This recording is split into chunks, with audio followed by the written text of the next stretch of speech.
Yeah, hi, Bacha Party. I am Prashant Pratap Rai from Anak Career Institute. Little bit about myself. I have completed my graduations from NIT Durgapur and currently working in IBM India. So this is very little introduction about me. ये फ़र्क नहीं पड़ता कि आप कहाँ से हैं क्या हैं, but I am one thing I am committing you. This is a one solve for all the things. You will get all the mathematics solution in this platform. I am your mathematics coach. CBSC भी cover करेंगे पूरा हम. Examples, solutions, each exercise you will get the solutions, each concept, each building blocks you will get here. इसके साथ साथ जैसे जैसे हम मेच्योर होते जाएंगे इस क्लास में, we will touch all the concept of JEE also. So हम बेसिक से स्टार्ट करके पूरा जेई तक चलेंगे. बट एक चीज़ आपको हमारे साथ कमिट करनी होगी. You have to be patience with me, you have to follow with me, and at end of the day जब आप ये सारे एक्सरसाइज को एक बार कंप्लीट कर लेंगे, then you will realise that okay now you are mature and you are going to get all the solutions. तो इस तरह से आप ऑल द सॉल्यूशंस यूते हुए let's start the first mathematics series of class 12th, relations and functions. So guys let's start relations and functions.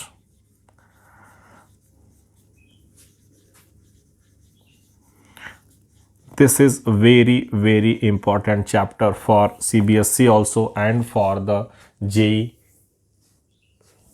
also. Before going to further, let me tell you one thing. Relation and functions are very conceptual and very it's a very broad. It can be applicable in every field. It can be applicable in trigonometry. By the time हम देखेंगे कि कहाँ कहाँ पे इसको हम use करते हैं.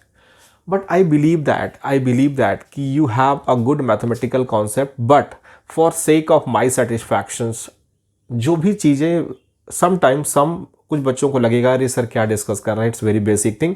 But for me I will cover all the topics, even a very small thing and big thing.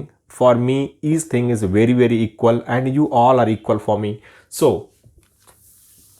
relation और function discuss करने से पहले, I am assuming that any number line can go to the infinite and here minus infinite. Okay, before going to this concept, guys, I think we all know, हमको पता है कि infinite होता क्या है. Infinite, any number if divided by 0, it is always give infinite. The numerator can be any number, but it should not be 0. It should not be 0. अगर ये 0 नहीं है और ये 0 है, डिनोमिनेटर 0 है, तो you will always get infinite, undefined. This number is not defined. So these are the key points you must be remember.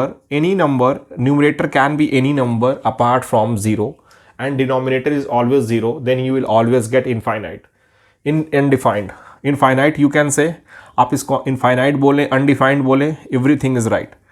But second thing is, if अगर न्यूमरेटर भी 0 हो जाए और डिनोमिनेटर भी 0 हो जाए, तो उस केस में क्या होएगा? उस केस में इसको बोलते हैं अनडिटरमाइंड. सो ये चीज़ें बहुत बेसिक चीज़ें हैं जो आपको पता होगी. अगर आपको पता नहीं है तो आप इसे नोट कर लें. तो ये हम बहुत जगह यूज़ करेंगे जैसे जैसे हम आगे बढ़ेंगे. तो this is the number line. आप सबको पता है नंबर लाइन क्या है. So suppose I M drawing some numbers here, 3 4 dot dot. This one is -1 -2 -3 -4 -5 dot dot dot. All the countings number 1 2 3 4 dot dot infinite. All these numbers are called natural number. कुछ बच्चे natural number भूल जाते हैं. तो I am not going to you any hypothetical, any किसी का बताया हुआ solutions I am not telling you. Some things what I was studying, जैसे मैं तैयारी करता था उस टाइम पे मैं कैसे चीज़ों को ट्रिक्स बना के लर्न करता था, that I can share with you. अगर if you feel that is relevant for you, you can keep it, otherwise you can throw it out. It's completely depend on you. तो जैसे nature के साथ क्या होता है कि नेचर कोई चीज़ आधा अधूरा नहीं बनाती, एक्सेप्शन की बात नहीं कर रहा हूँ। तो नेचर हमेशा 1 से स्टार्ट करती है, तो नेचुरल नंबर 1 से स्टार्ट करेंगे, 1 2 3 4 dot dot dot infinite. So natural number 1 से लेके इनफाइनाइट तक स्टार्ट करते हैं। अगर हम 0 भी शामिल कर देते हैं, 0 1 2 3 4, that is called whole number. And if you are including negative numbers also, this is called integers. So between any two numbers there are infinite numbers are available. So some glimpses I have given to you. Now I am going to start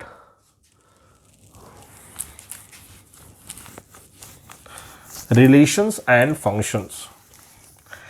Before going to start relation, हम सब ने set पढ़ा हुआ है। Set, what is set? Set is the collection of well defined collection of objects. I hope आपको remember होगा ये बात। Set is a well defined collection of objects. Means if you are representing any set, suppose A, you must be write like this, A B C D. कुछ important चीज़ें हमको ध्यान देनी होती हैं वाइल राइटिंग अ सेट। कोई number हम repeat नहीं करते और ऑर्डर सेट्स में मैटर नहीं करते, बट जो भी नंबर्स होने चाहिए वो वेल डिफाइंड होने चाहिए। That is well defined collection of objects. तो हम यहाँ पे ये ब्रैकेट यूज करें, this is name as curly bracket. Can anybody tell what is the difference between this bracket and this bracket? It's very very smart important चीज। These are the building blocks of mathematics. इसलिए मैं एक एक चीज को explain करूंगा ताकि आपको कोई प्रॉब्लम ना हो कि ये चीजें कब यूज करते हैं, ये कब यूज करते हैं, ये कब यूज करते हैं। I am giving example with you. Suppose this is a number line. This is a 0, 1, 2, 3, dot dot dot infinity, -1, -2, -3, dot dot minus infinity. अगर कोई कहे आपसे कि I need a number 1, 2, 3, that is discrete value. If anybody asking to you, I need 1, 2 and 3, then you will write like this. अगर anybody is saying to you कि मुझे 1 और 2 के बीच के सारे नंबर दीजिए, 1 और 2 के बीच के सारे नंबर दीजिए, बट 1 और 2 शामिल नहीं होना चाहिए, then in case you will write like this, और you can sometime you can remove this comma. If anybody is saying revising the things कि अगर हमको ये नंबर लाइन्स है, मान लीजिए सपोज करिए ये नंबर लाइन है and we need this is a number 1 and 2 dot dot dot plus infinity and minus infinity. If anybody is saying that कि हमको 1 और 2 के बीच के सारे नंबर चाहिए और 1 और 2 भी चाहिए, then you can write like this. This is known as close bracket. तो I think hope it is clear that कि आपको इसका curly bracket, open bracket and close bracket का concept is clear with you. ये बहुत important है और in future जब हम domain range we are going to discuss तो इसका बहुत ज़्यादा यूज़ होने वाला है and it is very very it's actually a building block for JEE. तो आई थिंक ये आपका क्लियर हो गया कि अगर मैं आपसे कहूँ कि मुझे 1 और 2 के बीच के सारे नंबर चाहिए बट 1 नहीं चाहिए और 2 चाहिए, then you can write like this one.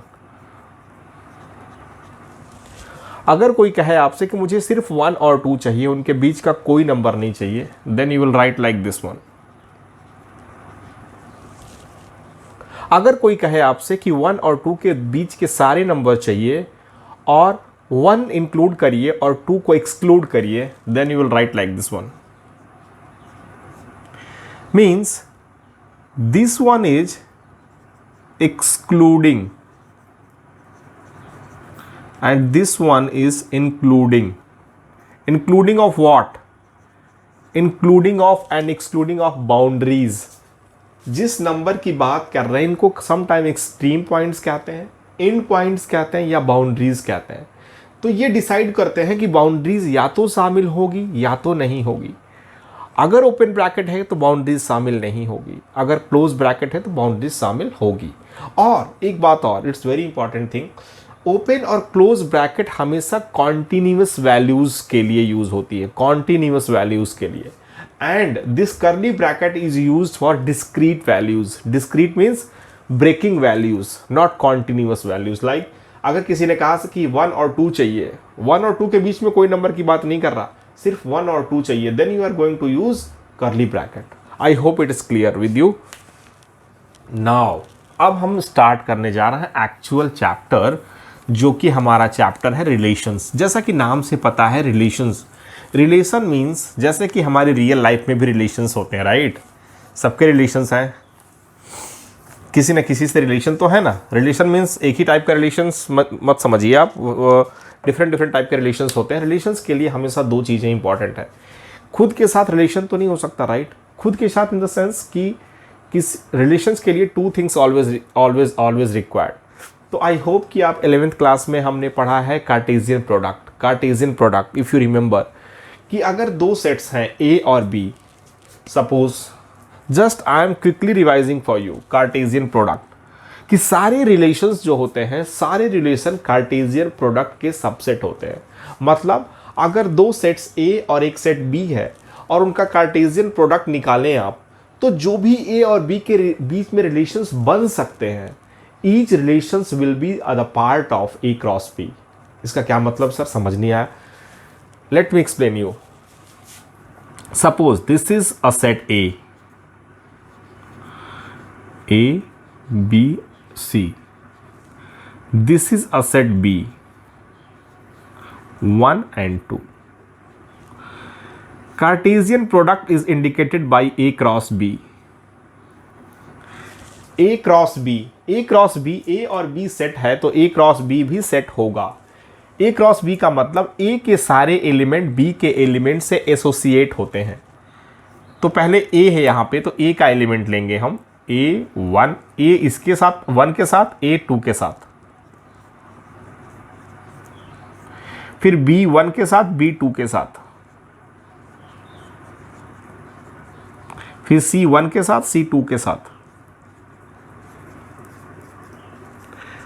अब A और B के बीच में ऐसा कोई रिलेशन बचा ही नहीं जो इसका पार्ट ना हो, तो आप जो भी रिलेशन डिफाइन करेंगे वो इसी में से कोई एक होगा।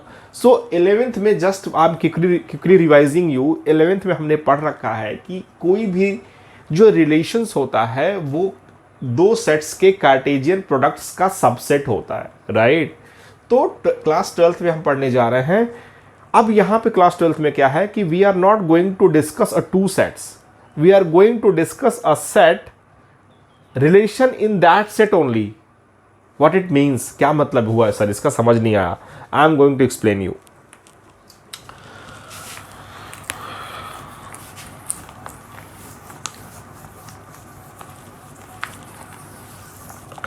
यहां पे हमने क्या सीखा कि कोई भी सपोज करें नेचुरल नंबर्स, सपोज करें एक सेट ए है, leave that natural number, suppose करिए एक सेट ए है। सेट ए का ए में रिलेशंस बनाना है। सेट एक ही सेट है हमारे पास और we need to define a relation in set A. तो सेट ए में कोई रिलेशन डिफाइन करने के लिए हमारा ए के साथ ए को कार्टेशियन प्रोडक्ट निकालना होगा। A cross A, we need to do A cross ए।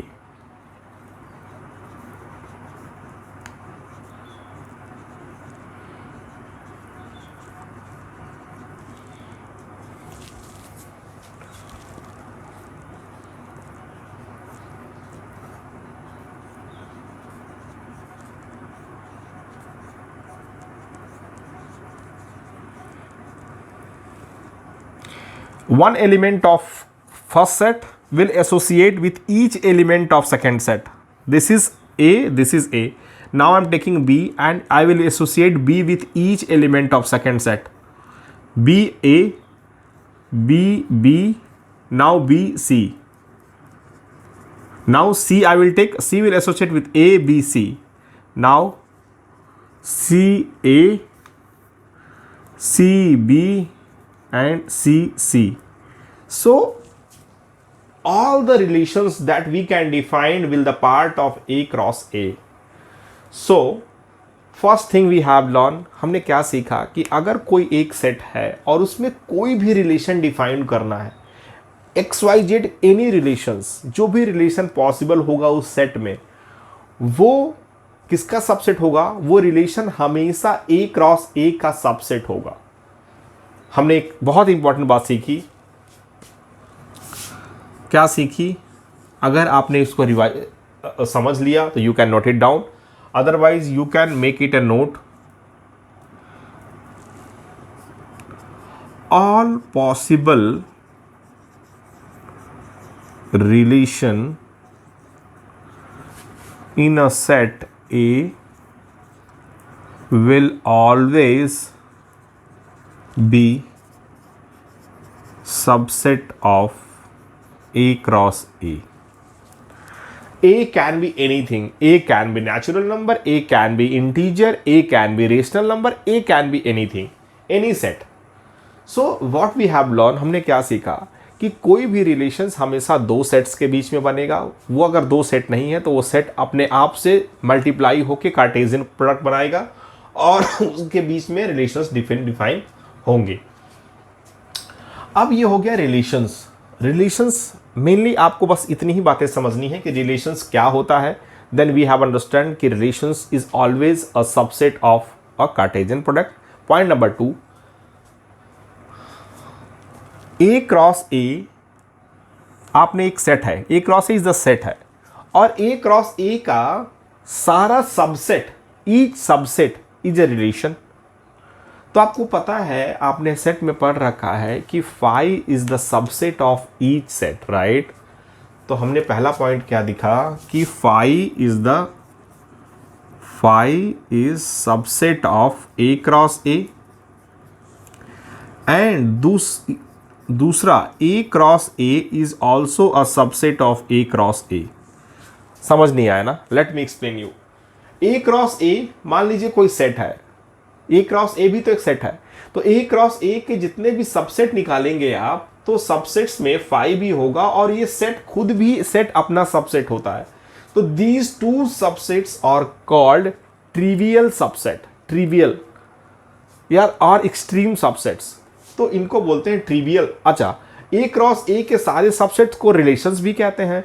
तो ये जो दो रिलेशंस होंगे उनको ट्रिवियल रिलेशंस या एक्सट्रीम रिलेशंस कहते हैं। जो भी पॉइंट्स इंपॉर्टेंट है you can make it out. So phi और A क्रॉस A जो है वो ट्रिवियल रिलेशन है या एक्सट्रीम रिलेशंस है, क्योंकि ये भी सबसेट होंगे A क्रॉस A के। Now I hope this point is also clear with you. अब हम आगे बढ़ रहे हैं। नेक्स्ट पॉइंट हमारा है, एक एग्जाम्पल लेते हैं कि सर थियोरेटिकली तो हमने समझ लिया, प्रैक्टिकली ज़रा समझा दें आप। प्रैक्टिकली समझाते हैं कि एक बॉयज़ स्कूल है। बॉयज़ स्कूल जैसा कि नाम से पता ही, वहाँ पे सिर्फ बॉयज़ होंगे। एक बॉयज़ स्कूल्स के सारे बॉयज़ को एक सेट में डिफाइन करते हैं। सपोज करिए ये एक सेट है B, इसमें सारे बॉयज़ स्कूल्स के बॉयज़ हैं, B1, B2, B3, B4, B5 dot dot dot dot B700। Suppose करिए इस स्कूल में 700 बॉयज स्टडी करते हैं। अब हम एक रिलेशंस बनाने हैं B का B में एक रिलेशन बनाना है। और रिलेशन कैसे दिखाते हैं हम? R means R is a relations AB where A is sister of B। A में बी बॉयज स्कूल है और ये जो रिलेशंस है वो इसी में है, यानी कि जो भी दो एलिमेंट आपस में रिलेट होंगे वो बॉयज ही होंगे। तो अगर कोई ऐसा रिलेशन है जिसमें ए और बी आ रहा है और जिसमें पहला एलिमेंट सिस्टर है यानी कि फीमेल है, that can not be possible. इसलिए इस टाइप के रिलेशंस को बोलते हैं फाई रिलेशंस। अगर आप ऐसा कोई रिलेशन इसमें डिफाइन करते हैं जो कि पॉसिबल नहीं है, वो फाई रिलेशन की कैटेगरी में आता है। I hope you are getting my point. Point number 2, दूसरा रिलेशन में डिफाइन कर रहा हूं कि हम एक ऐसा रिलेशन डिफाइन कर रहे हैं जिसमें दो बच्चे हैं, BI and BJ, where BI minus BJ is less than 3 meter। मतलब क्या है, हाइट ऑफ,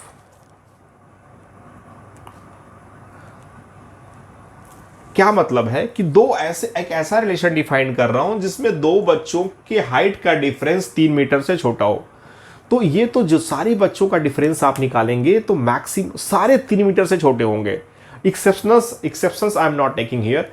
अगर हम सारे बच्चों जो 10th के हैं, सपोज करिए 10th हाई स्कूल्स है, हाई स्कूल्स के बच्चे हैं जिसमें किसी दो बच्चे को आप ले लें और उनके हाइट का डिफरेंस निकालें तो 3 मीटर से ज़्यादा का डिफरेंस नहीं आएगा, वो सारे 3 मीटर से अंदर ही आएंगे। और इस केस में क्या होंगे कि सारे बच्चे आ जाएंगे और सारा का सारा जो कि हमारा B क्रॉस B है वो शामिल हो जाएगा, यानी कि जो R है इस केस में B क्रॉस B के इक्वल हो जाएगा।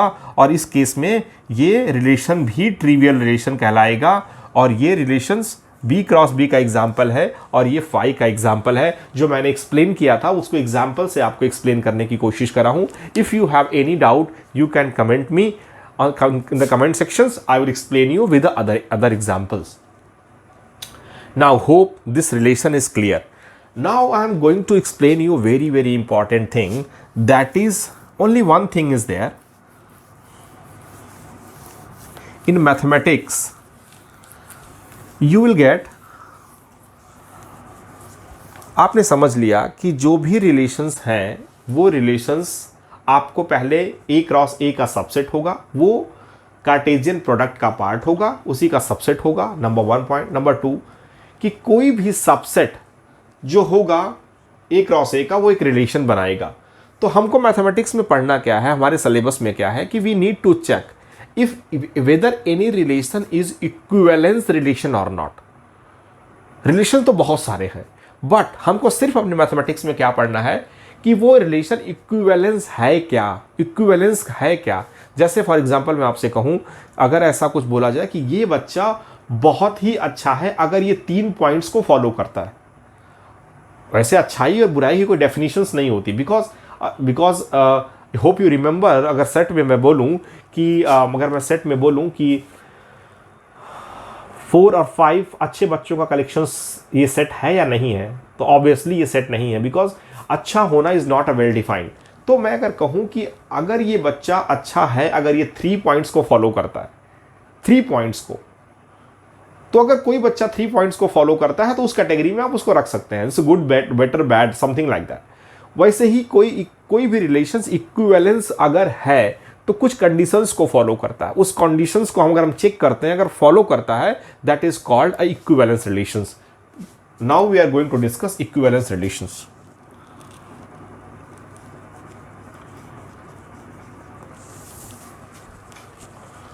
What is equivalence relations? Equivalence relations होने के लिए उस रिलेशंस को क्या होना पड़ेगा, परेशान मत होइए, सब डिस्कस करूंगा। रिफ्लेक्सिव होना पड़ेगा, नंबर 2 सिमेट्रिक होना पड़ेगा, और नंबर 3 ट्रांजिटिव होना पड़ेगा। If any relations is following all 3 conditions, then only you will say that relation is called equivalence relations. Otherwise, वो relation equivalence नहीं होगा. Now we are going to discuss one by one. We will discuss each relations with examples. So अब हम discuss करेंगे कि equivalence relations की जो तीनों conditions हैं one by one वो क्या हैं और वो कैसे फुलफिल होगा कि कोई relation equivalence हो जाएगा. So let's discuss how any relation going to be a equivalence relation. So one by one all the conditions we will discuss और examples के साथ आप उसको समझने की कोशिश करेंगे कि कैसे हम कोई भी relations को equivalence relations बनाते हैं. Number 1 reflexive.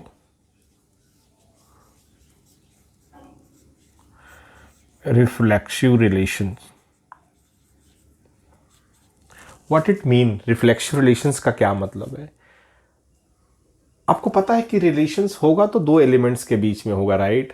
और दोनों एलिमेंट्स किसी सेट के होंगे, तो किसी सेट में ढेर सारे एलिमेंट होंगे, राइट? तो अगर उस सेट का हर एलिमेंट खुद के साथ रिलेशंस में आता है उस रिलेशंस का पार्ट होता है तो वो रिफ्लेक्सिव रिलेशंस कहा जाएगा। क्या मतलब? रिफ्लेक्सिव रिलेशंस होगा यदि if A is the part of R। एक जनरल स्टेटमेंट है, एक जनरल एलिमेंट है। फॉर एवरी का सिंबल ये भी होता है, या आप ऐसे लिख दें for EVERY, for every element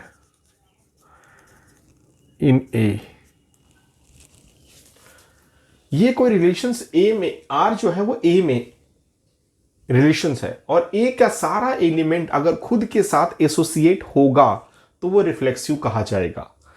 I will explain you with examples. Just as of now you just try to see the definitions. अभी एग्जांपल्स में और क्लियर हो जाएगा, so no need to worry. Symmetric, what is symmetric relations? If symmetric relation होगा if A1 A2, अगर A1 A2 जो कि A के एलिमेंट है, जो कि सेट A के एलिमेंट है और इस रिलेशन का पार्ट है, अगर ये इस रिलेशन का पार्ट है इंप्लाइज, अगर ये है तो ये इंप्लाइज करता है कि A2 A1 भी रिलेशन का पार्ट होगा। अगर ये है तो इसको जस्ट अगर इसका प्लेस चेंज कर दें तो भी रिलेशन का पार्ट होता है। Then we can say that this relation is symmetric relations. अगर ये है तो ये इंप्लाई करेगा कि ये भी होगा। अगर कोई रिलेशन सिमेट्रिक है और उसमें ये चीज है तो ये इंप्लाइज करेगा ऑटोमेटिक कि इसका A1 A2 is the part of R, तो A2 A1 भी इसका पार्ट होगा। अभी परेशान होने की जरूरत नहीं है। We will see more deeper in the examples. Number 3, reflexive, symmetric and transitive. Transitive relation.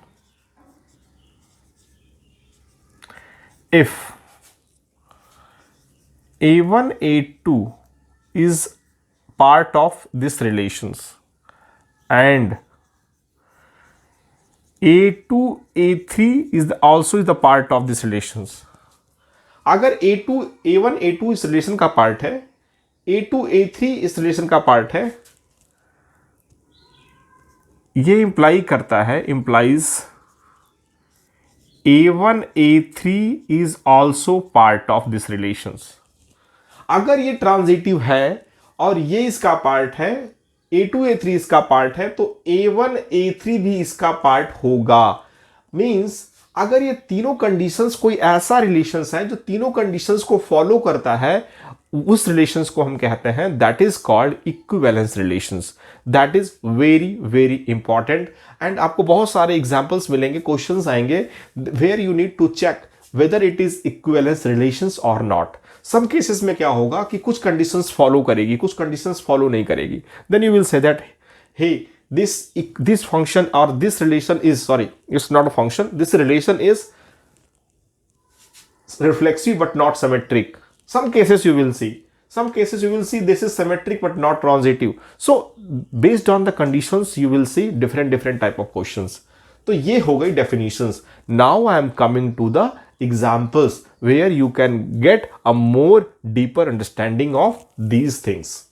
जो पहला examples लेते हैं, चलिए एक पहला एग्जांपल ले लेते हैं। सपोज करिए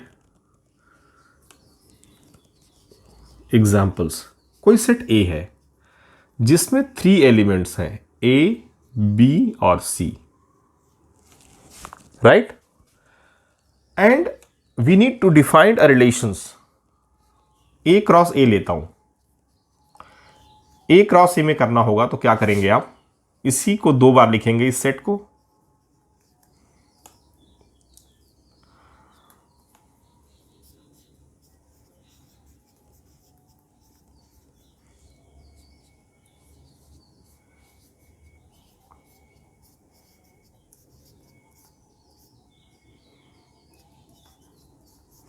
A, all 3 A will associate with all three, B will associate with all three,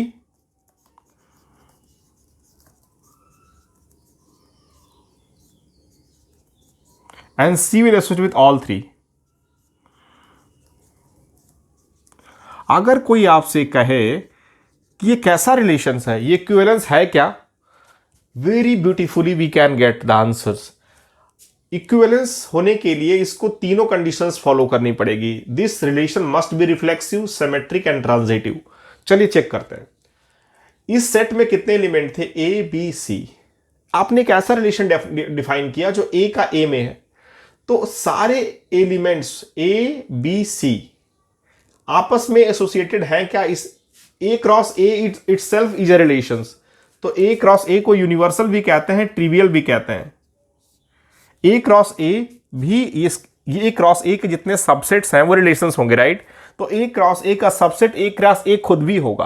तो एक ऐसा रिलेशन मैंने इस रिलेशन को मैंने लिया. तो जरा चेक करते हैं कि क्या ए क्रॉस ए इक्विवेलेंस रिलेशन है क्या.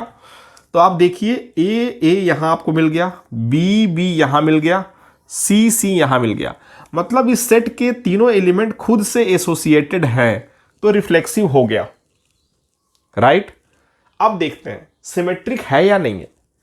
अगर इस सेट के दो एलिमेंट्स आपस में एसोसिएटेड हैं, तो इनका अपोजिट, इनका पोजीशन चेंज कर दे, तब भी वो इसी रिलेशन का पार्ट होना चाहिए. लेट्स सी, ए बी अगर यहां पे है तो बी ए भी यहां पे है, ए सी यहां पे है तो सी ए भी यहां पे है, बी सी यहां पे है तो ए बी भी, बी सी यहां पे है तो सी बी भी यहां पे है. Means you can take any element, इसका अपोजिट भी यहां पे इसमें शामिल है. इसका मतलब ये सिमेट्रिक भी है. Now coming to transitive. अब जरा देखें, आप दो एलिमेंट लें, ए बी और बी ए. अगर ए बी और बी ए आप लें तो ए और ए भी शामिल होना चाहिए, जो कि है. I am taking different example. A B और बी सी अगर आप लेते हैं कि ए बी और बी सी, तो ए और सी भी इसका पार्ट होना चाहिए. देख लीजिए, है ए बी और बी सी, ये एलिमेंट कॉमन है. देखिए यहां पे ए टू कॉमन है, ए और ये डिफरेंट है, तो ये और ये होना चाहिए इसका पार्ट. तो ए बी और बी सी, बी कॉमन है, बी हट जाएगा, ए और सी भी इसका पार्ट है. मतलब क्या है कि this relation is following reflexive, symmetric and transitive. All the conditions this relation is satisfying. So in this case we can say that relation A cross A is called equivalence relation, right. CBSE में आपको सारे चीजें, आपको एक एक चीजें आपको दिखानी पड़ेंगी कि ये है तो ये है, ये है तो ये है. Then you will get a number. From JEE perspective, जहां पे एमसीक्यू सॉल्व करने हैं, वहां you have to calculate mentally and you can tick it out. आपको जस्ट टिक लगाना है कि हाँ ये सही है, ये सही है. तो आपको लिखने की जरूरत नहीं है, just you have to understand the concept, and अगर वो फॉलो करता है then you can make it a right options. Now I am taking a different example. I'm taking a different example.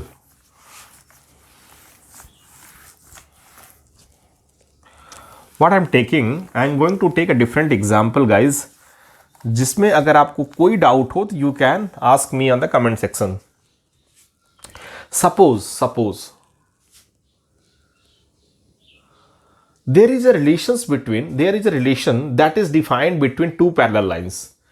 आपको पता है कि lines in a plane there may be infinite lines.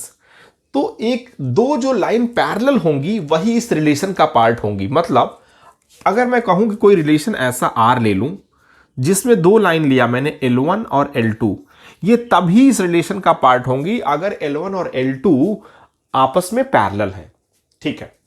So let us check. चलो check करते हैं कि ये reflexive है क्या. कोई भी लाइन अपने आप के पैरेलल होती है, राइट. तो हर लाइन जो है वो इस रिलेशन का पार्ट हो जाएगी. यानी कि आर में हम बोल सकते हैं L1 भी होगा और इस आर में L2 भी होगा. हर लाइन खुद के पैरेलल होती है, इसका मतलब रिफ्लेक्सिव हो गया, सिमेट्रिक। अगर R में L1 L2 है, यानी कि L1 L2 के पैरेलल है, तो R में L2 L1 भी होगा, क्योंकि अगर L1 L2 के पैरेलल है तो L2 L1 के पैरेलल भी होगा, तो इसका मतलब ये सिमेट्रिक भी है।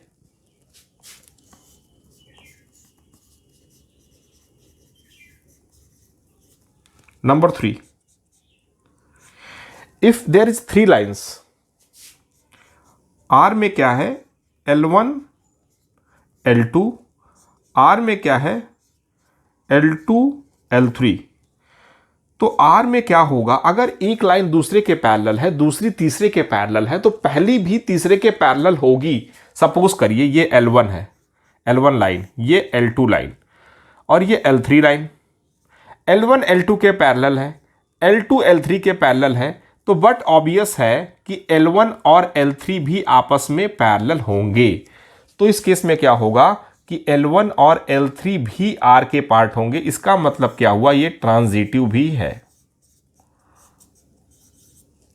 सो दिस रिलेशंस, यानी कि दो लाइंस का पैरेलल होना एक ऐसा रिलेशन है जो कि इक्विवेलेंस रिलेशंस है, इक्विवेलेंस रिलेशन है।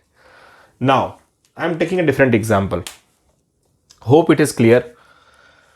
आप चाहें तो इसको पॉज करके नोट कर लें।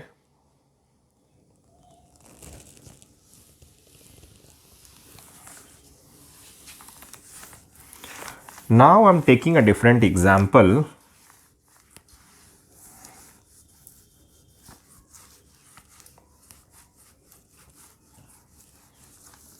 Now I'm going to take a different example.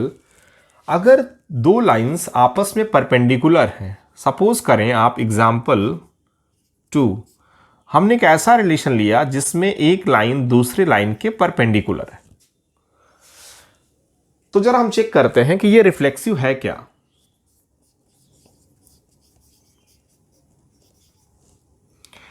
एक लाइन L1, मान लीजिए L1 है और ये एक लाइन है L2, L1 L2 के परपेंडिकुलर है।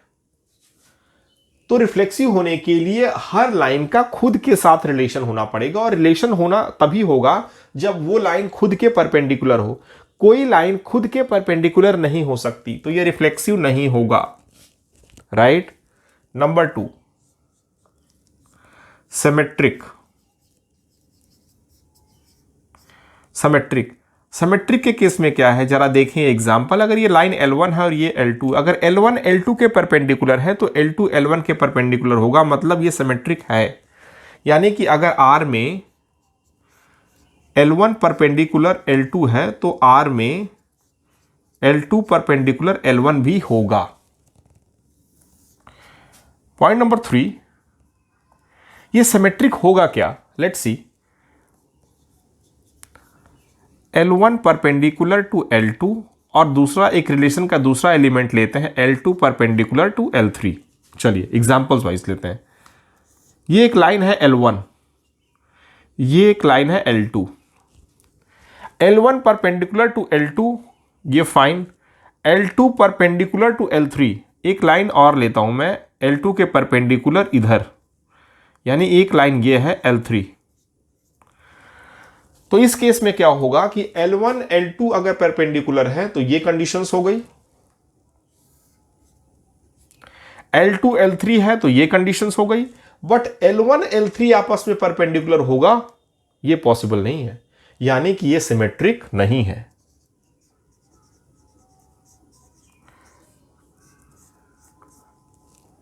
व्हाट इट मीन्स कि एक लाइन दूसरी लाइन के परपेंडिकुलर ऐसा रिलेशंस है जो कि रिफ्लेक्सिव नहीं है, ट्रांजिटिव नहीं है, ओनली सिमेट्रिक है, इसलिए ये इक्विवेलेंस रिलेशंस का पार्ट नहीं है।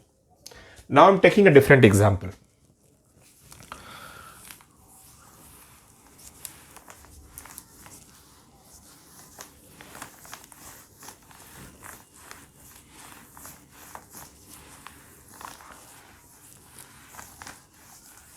Now I'm taking a different examples.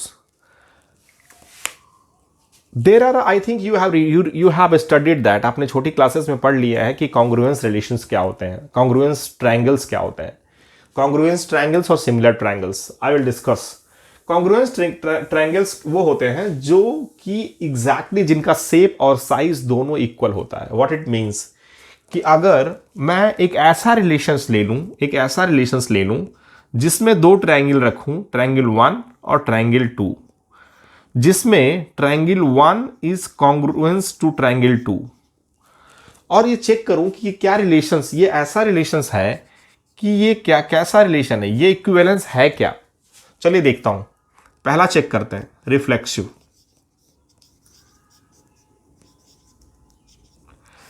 कोई भी ट्रायंगल खुद के शेप और साइज के इक्वल होता है, राइट। तो अगर R जहां पे triangle 1 is congruence to triangle 2, तो R में क्या होगा, हर ट्रायंगल खुद के कॉन्ग्रुएंस भी होता है, तो ये रिफ्लेक्सिव है। Number 2, symmetric.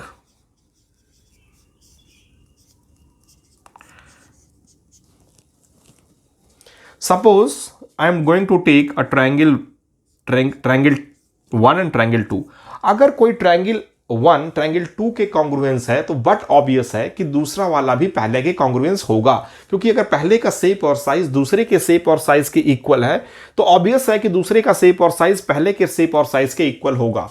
सो अगर दिस इज द गिवन, तो बट ऑब्वियस है कि ये डेल्टा 2 और डेल्टा 1 भी होगा, तो ये सिमेट्रिक भी होगा। Now I am coming to transitive. Now let us check transitive होगा क्या।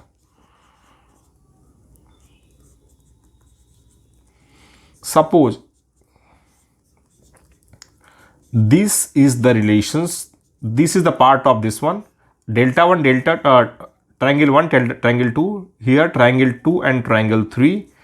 So अगर तीन ट्रायंगल अगर हमने ऐसे ले लिए, सपोज करिए एक ट्रायंगल ये है, एक ट्रायंगल ये है, अगर ये इसके कॉन्ग्रुएंस है, ये इसके कॉन्ग्रुएंस है, तो बट ऑब्वियस है कि ये भी इसके कॉन्ग्रुएंस होगा, तो ये ट्रांजिटिव भी होगा।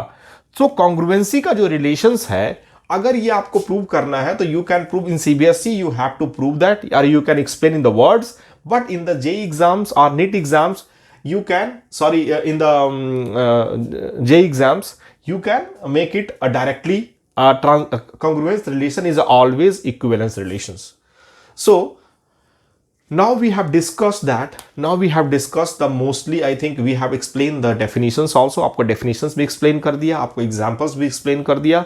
Now you are ready to solve the exercise number 1, or all the concept we have discussed. Now one by one we are going to discuss the each questions in the coming lecture. So here all the concept is done. If you have any problem, any doubt in the concepts, you can comment, you can send a message to me. I am always happy to solve your problems. Thank you so much.